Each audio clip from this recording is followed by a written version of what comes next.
तोहके अपन दोस्त मान गईनी। ना तो हमरा के जनला ना हम तोहके जान पाइनी।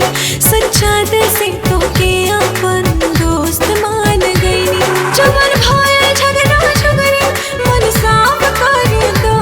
जवन भइल झगड़ा झगड़ी मन साफ कर दो। ए बाबू हमके माफ कर दो। ए राजा हमके माफ कर दो। ए बाबू हमके माफ कर दो। ए राजा हमके माफ कर दो।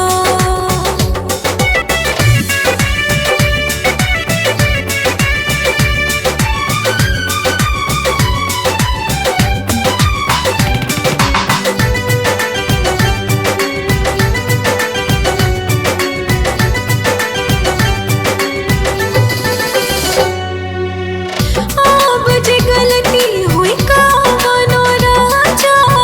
जवन मन करी दिह हमरा के साजा।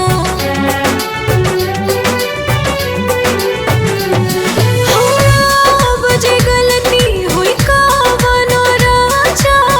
जवन मन करी दिह हमरा के साजा। हाथ जोड़ा तानी आजो इंसाफ कर दो।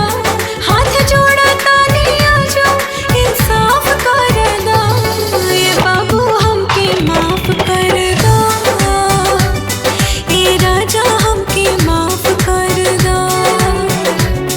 ए बाबू इनके माफ कर दो। ए राजा इनके माफ कर दो।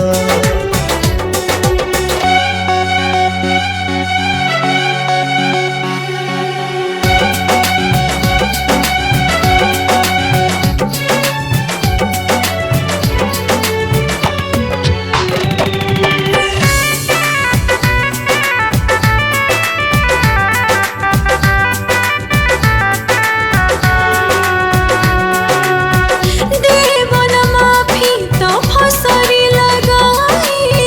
भरल जवनिया में हम मर जाई।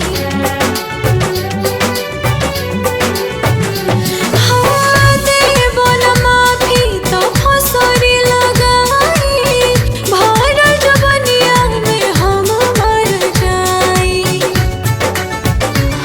जवन गुस्सा कइले बाड़ा उ हाफ कर दो। जवन गुस्सा कइले बाड़ा उ हाफ कर दो। ए बाबू हमके माफ कर दो।